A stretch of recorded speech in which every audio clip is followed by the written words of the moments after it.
C'est un peu prétentieux de prétendre brosser le portrait complet d'Alembert. Madame le secrétaire perpétuel de l'Académie des sciences, Madame le secrétaire perpétuel de l'Académie française, il n'est pas si courant que les trois académies, puisque celle des inscriptions et des belles-lettres participe, que les trois académies se mobilisent pour célébrer le tricentenaire d'un savant philosophe. Non pas que d'Alembert soit le seul au XVIIIe siècle à avoir appartenu aux deux académies, aux deux premières, mais parce que, tel un Buffon ou un Condorcet, il a laissé son nom à la postérité dans les deux grands registres de la culture, à savoir la philosophie et les sciences. Pourtant, je n'évoquerai ni ses découvertes scientifiques, ni sa contribution fondamentale à l'encyclopédie et au combat des Lumières, pour me concentrer sur l'homme qu'il fut. Un homme abandonné à la naissance sur une marche de l'église Saint-Jean-le-Rond par sa génitrice, car je n'ose pas parler de mère, qui était la puissante Madame de Tencin. Un homme sans nom dont nul n'aurait donné cher de son avenir. D'Alembert a 43 ans lorsqu'il rédige son autoportrait, qui n'est pas destiné à publication. C'est un bilan sur lui-même qui, bien sûr, ne dit pas tout, même s'il se veut au plus proche de la vérité. Et d'Alembert, pour commencer, ne s'attarde pas sur son apparence. Il se contente de dire qu'il n'a rien dans sa figure de remarquable, ni en bien, ni en mal. C'est par Voltaire que nous savons qu'il a une petite voix grêle. D'autres diront aiguë et même glapissante. Ce trait n'est pas anodin, car cette voix dénuée de virilité est prétexte à propos malveillants qu'il ne pouvait ignorer et qui devaient blesser son extrême sensibilité. Il décrit donc son caractère comme une suite de paradoxes. J'en relève les trois principaux. Le premier est la conjonction, dit-il, d'une gaieté naturelle qui va jusqu'à l'enfance, avec une tendance à la mélancolie à laquelle il se livre, selon ses termes, avec une sorte de délice. Tous ceux qui l'ont approché témoignent qu'il était d'une extrême drôlerie, doté d'un esprit sans pareil et d'un talent d'imitation exceptionnel. Mais seuls ses proches savent qu'il est sujet à dépression de plus en plus longue et douloureuse avec l'âge. Second paradoxe, il se dit impatient et colérique jusqu'à la violence quand il est contrarié ou blessé, mais au fond très doux et facile à gouverner, généreux et compatissant avec ses amis. D'ailleurs, sa chère nourrice, Madame Rousseau, chez laquelle il a vécu 48 ans, peut témoigner de ce dernier trait. Enfin, c'est un homme modeste et simple dans la vie quotidienne, qui aspire à figurer au premier rang des savants de son temps. Son amour de l'indépendance va jusqu'au fanatisme, dit-il. Il ne veut rien devoir à personne, ignore la bassesse, la courtisanerie et affiche volontiers son mépris des grands, des titres et des fortunes. Nul ne peut nier que c'est un homme totalement désintéressé, mais dont l'ambition scientifique est sans limite. En revanche, trois affirmations de d'Alembert sont plus discutables et nous paraissent des demi-vérités, pour ne pas dire des contre-vérités. La première affirmation est lorsqu'il dit « Personne n'est moins jaloux des talents et succès des autres ». Si le propos est vrai à l'égard des jeunes savants comme Louis Necker, Condorcet ou Lagrange, dont il est devenu le protecteur très généreux, il ne l'est plus du tout, comme on va le voir dans un instant, à l'égard de ses pairs et de ses rivaux. Même remarque quand il affirme qu'il dispute rarement, jamais avec aigreur. Alors là, il faut distinguer le brillant causeur des salons et le savant dans l'enceinte académique. Selon les lieux, d'Alembert montre deux visages bien différents. Une dernière affirmation est elle aussi à nuancer, lorsqu'il dit qu'il s'est fait une existence dans le monde sans le secours de qui que ce soit.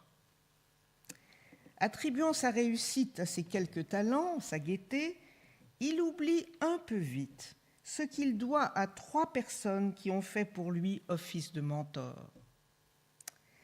Comme l'a dit Madame Carrère d'Ancos, le premier d'entre eux est le mathématicien astronome Maupertuis, de 20 ans son aîné.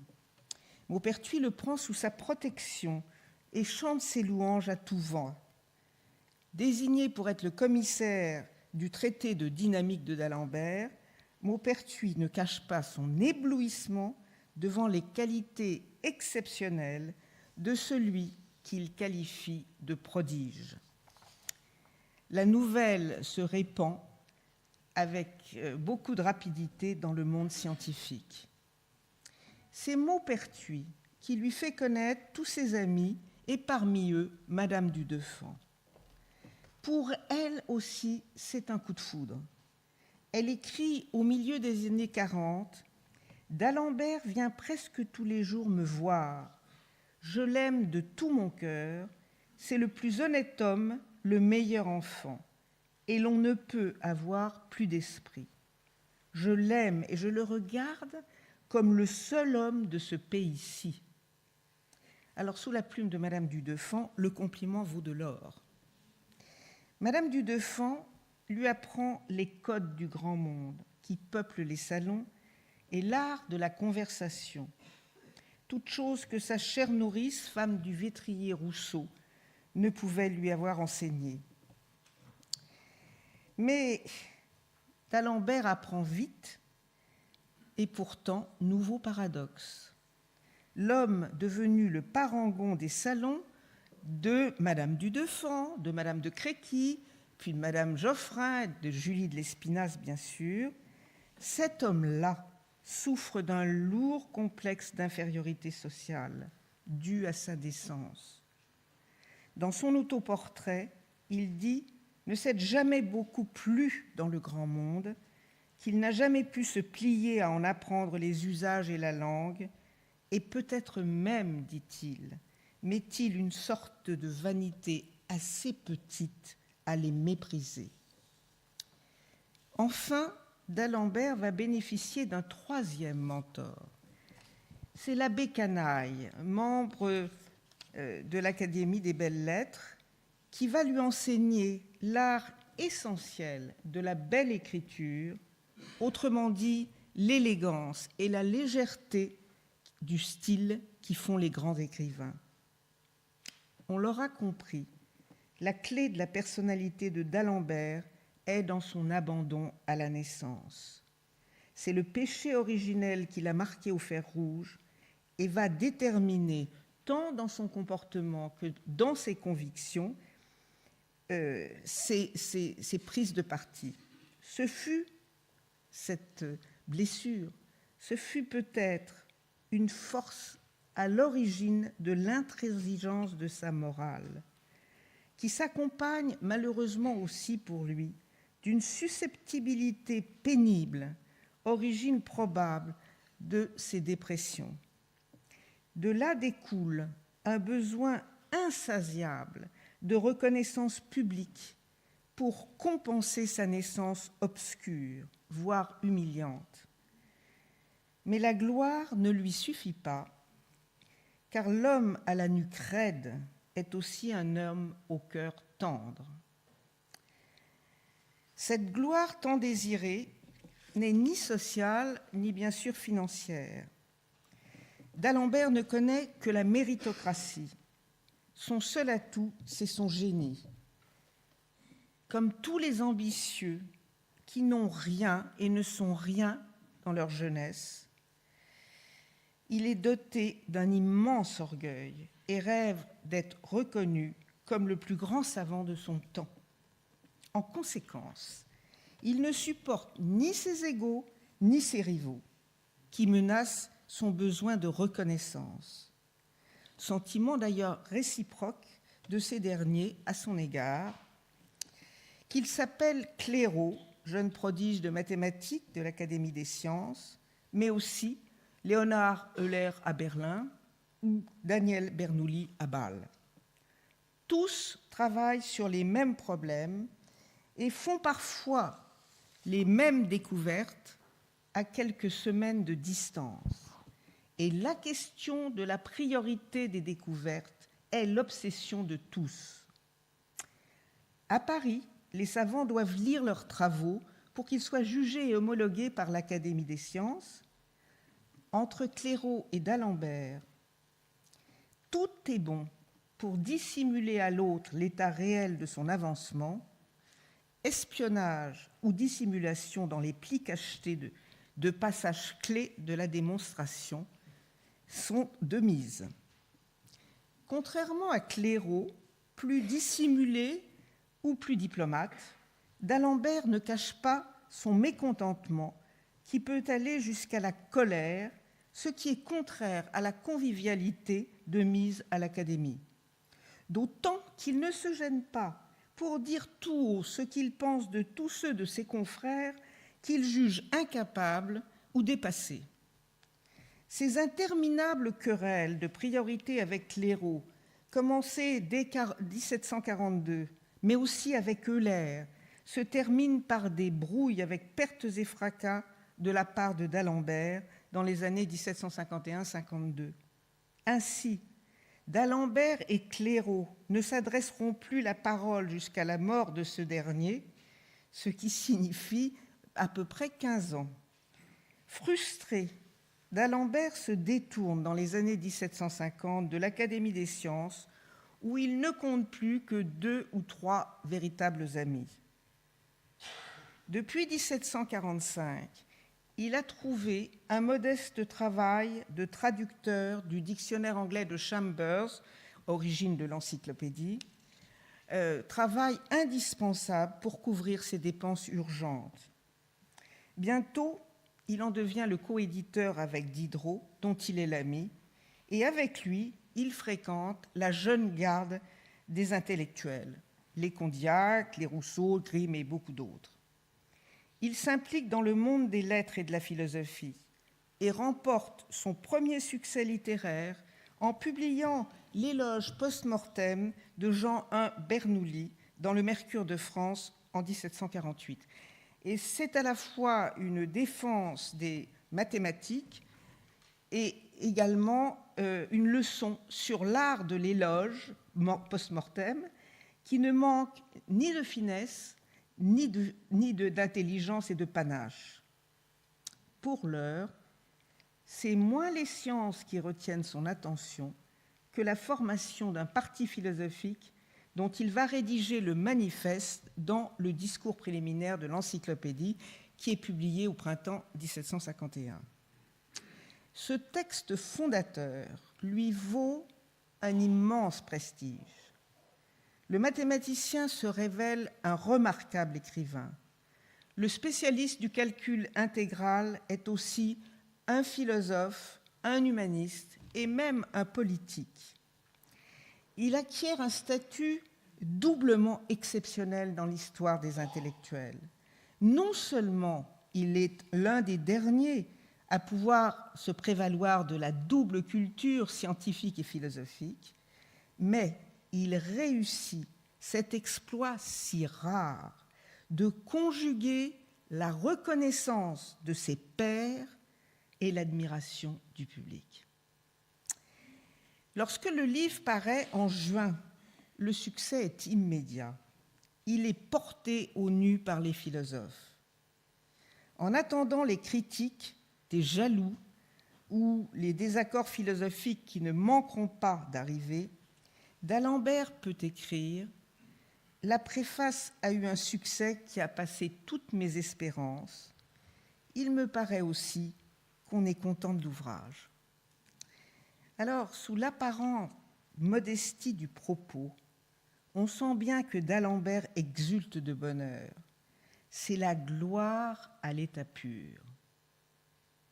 Il a beau se dire extrêmement fatigué par le travail de l'hiver, on perçoit dans sa correspondance l'énergie et l'allégresse que dispense un triomphe. C'est là sa plus belle revanche contre l'humiliation de sa naissance. 2 ans plus tard, il publie Le Code d'honneur des philosophes et plus généralement du monde des lettres, mais la réception va être tout autre. L'essai sur la société des gens de lettres et des grands est une magistrale leçon de morale adressée à tous les intellectuels et qui l'oblige, lui personnellement, en premier. Depuis Louis XIV, dit-il, les grands, pour imiter leurs maîtres, se sont mis à rechercher des écrivains, à les flatter et à les entretenir. Les gens de lettres se sont jetés dans les bras de ces amateurs superficiels qui leur offrent une gloire à meilleur prix que leurs rivaux, en échange d'épîtres dédicatoires pleines de bassesse et de fausseté. Le philosophe, assène-t-il, ne peut exercer son talent que dans une complète liberté qui va de pair avec l'égalité des conditions. Pour remédier à cet avilissement intellectuel mais aussi moral, une seule solution qui tient en 3 mots, liberté, vérité, pauvreté. Car quand on craint cette dernière, on est loin des 2 autres. De ce triptyque découle la première condition de la dignité intellectuelle. Il faut abandonner le commerce des grands pour rester entre soi.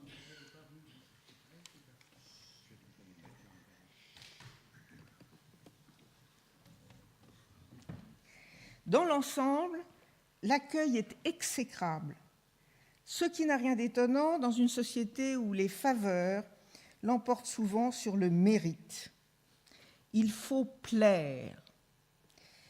L'indépendance est donc un luxe ignoré de presque tous qui se paie du prix exorbitant de la pauvreté et de l'obscurité.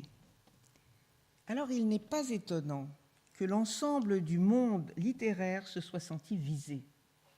Du haut de l'échelle sociale, voire le président Hénault, aux plus modestes critiques, nombreux sont ceux qui manifestent leur hostilité à la nouvelle œuvre de d'Alembert.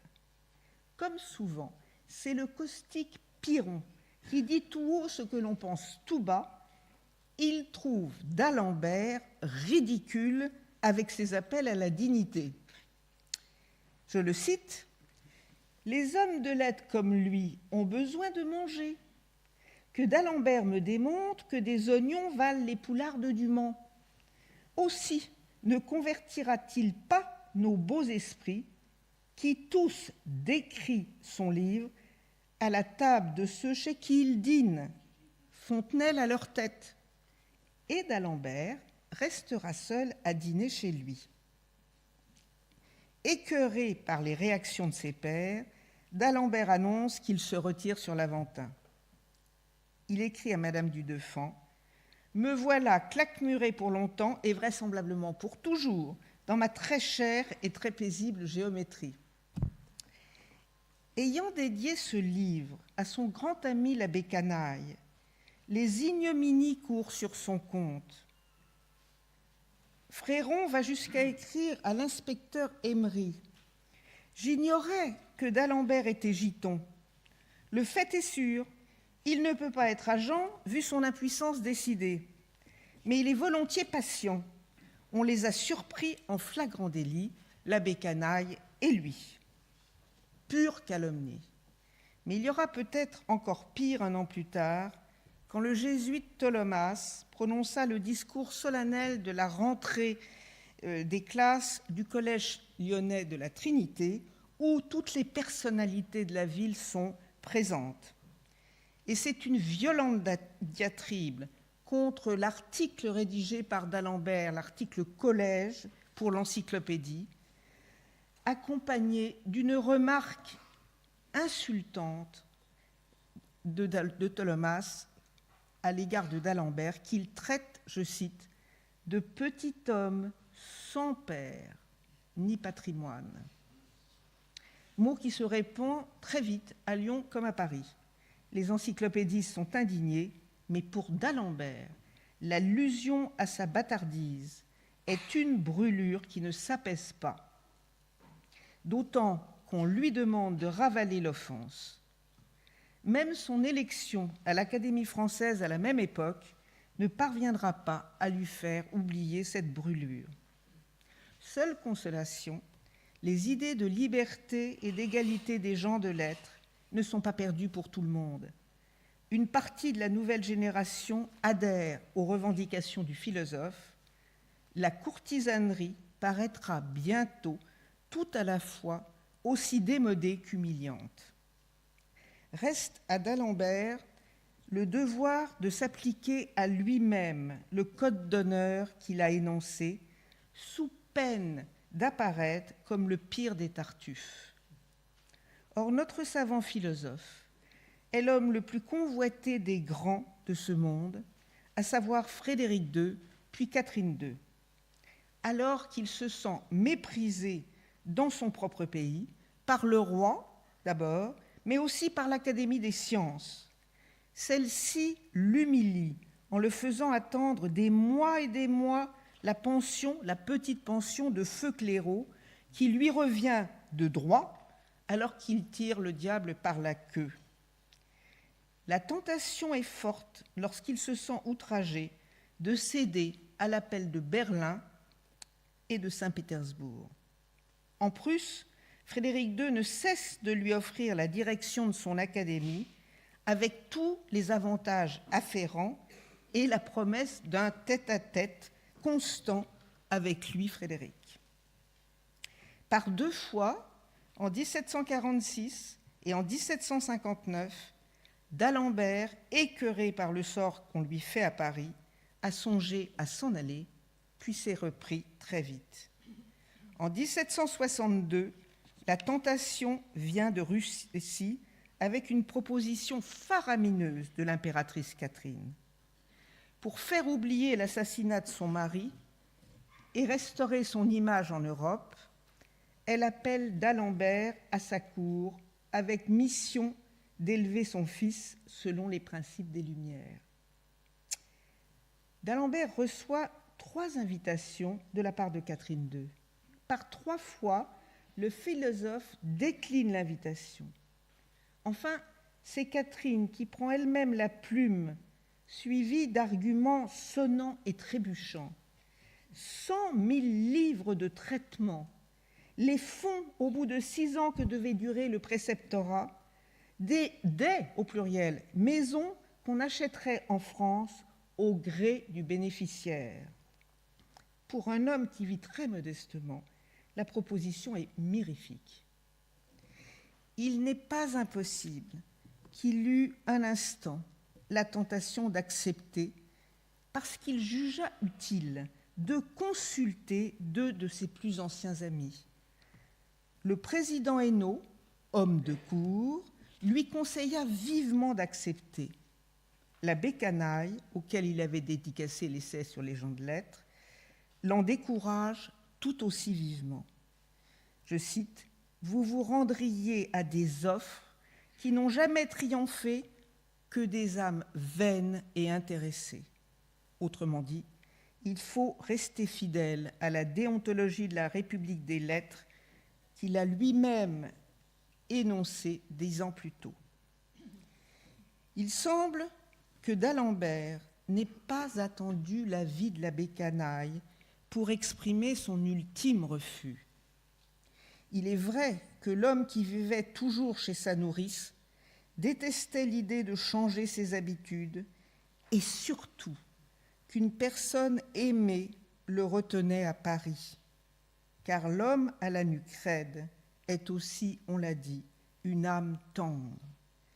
Il aime Condorcet comme son fils, dont il sera dont il se fera son légataire universel. Il adore sa nourrice comme sa mère bienfaisante. Enfin, il est fou amoureux de Julie de Lespinasse, dont on pense qu'il est l'heureux amant depuis 2 ans. Comment mettre 800 lieues entre lui et ces êtres qui lui sont si nécessaires?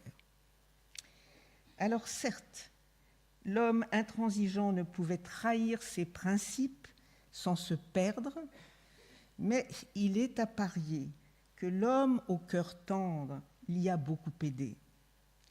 Ses sentiments venaient heureusement au secours de son honneur, et d'Alembert restera pour l'éternité l'incorruptible, l'homme qui ne s'est jamais soumis à aucun pouvoir. Je vous remercie.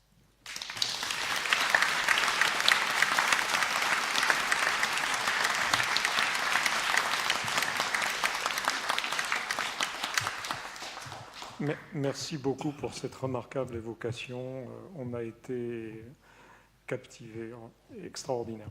On a quelques minutes pour des questions, donc n'hésitez pas.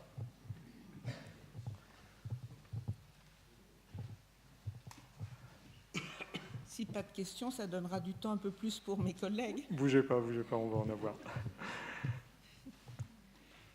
Moi, j'avais peut-être une petite question entre le scientifique et puis le philosophe. Comment les choses se sont passées? Quelle relation entre ces deux aspects de cette personnalité? Vous savez sûrement mieux que moi qu'à cette époque, on ne distingue pas les deux et on appelle indifféremment un philosophe un savant un philosophe. Donc il n'y a qu'une, je dirais, il n'y a pas les frontières à l'époque qu'il y a aujourd'hui entre ces deux mondes, on peut le dire. Et je pense que c'est probablement son amitié avec Diderot qui l'a introduit peu à peu dans le début de la doctrine philosophique des Lumières, et que la déception qu'il a eue à l'Académie des sciences, où il s'est senti à tort ou à raison humilié, a fait qu'il a, je dirais, traversé un léger ruisseau entre les deux pour se consacrer avec bonheur aux lettres, d'une façon générale.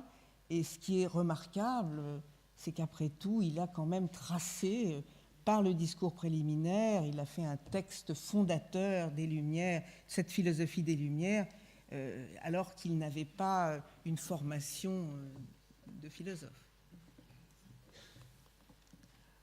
Jean-Paul Poirier. D'Alembert a-t-il su que Madame de Tencin était sa mère? Oui. Et alors, comment l'a-t-il pris?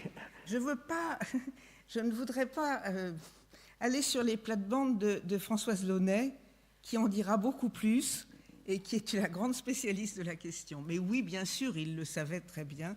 Bon, mais je m'arrête là, chère Françoise, pour ne pas déflorer votre... Bien. Merci, juste derrière vous. Oui, bonjour madame, merci de cet excellent exposé.